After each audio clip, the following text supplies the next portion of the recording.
Is it 00? Is it N? Well, it's neither. This is Hornby TT 120, the scale that's perfect between the two, and the only British outline scale at the moment which is true to scale. All the others, 00, N, and even O gauge, they're all compromises, so this is the first true to scale where scale and gauge, if that makes sense, are both matched correctly, the width of the tracks that is, for the scale of the models.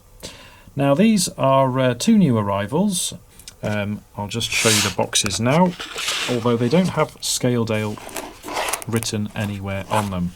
So this is Hornby TT 120. They're keeping the brands separate from the sort of Scaledale, I think, with this one. But everything about the buildings is what we know and have come to love about Scaledale. So these are ready to plant on your model.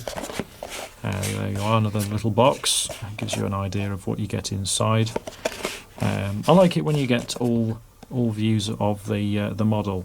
So if you were to look through your local stockist, then you're not going to wonder what the other side of the building looks like, because quite often that's all you'll see of the building on a box. Not the case with this one. Anyway, to the buildings. So both are inspired by Settle and Carlisle architecture. This one, the water tower, you can see they're all cast in resin, these. Hefty little lumps. Nice thick depth to the resin there to prevent it from cracking on your model. And I have to say that the actual dimensions of this are very nice. There's good detail all around the building. Okay, the painting of it has been done to a budget that I can appreciate, but if you want to, these are great little bases to further detail on a layout. If you want to integrate these with existing architecture on your layout, you can start to look at weathering them to make them more harmonious so that they don't stand out. So these being resin cast, some modelers will have some card buildings and the colours might not look quite right together, so you can sort of repaint this accordingly. Now I have to say both are very nicely detailed from the box.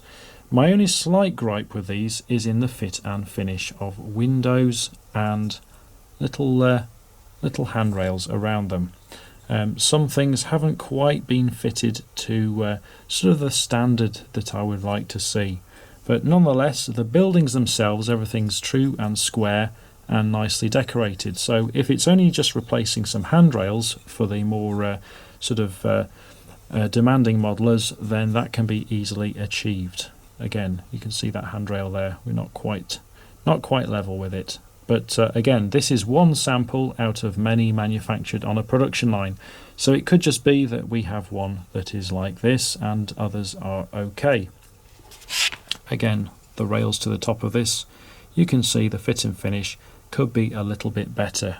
So what this new range of buildings is great for is introducing architecture to modelers who aren't confident at making kits or scratch building. There you go, that's a quick view of Hornby's TT 120 buildings, which have just arrived for review, and if you'd like to take a look at the review of these, you can find it in the April 2023 edition of BRM.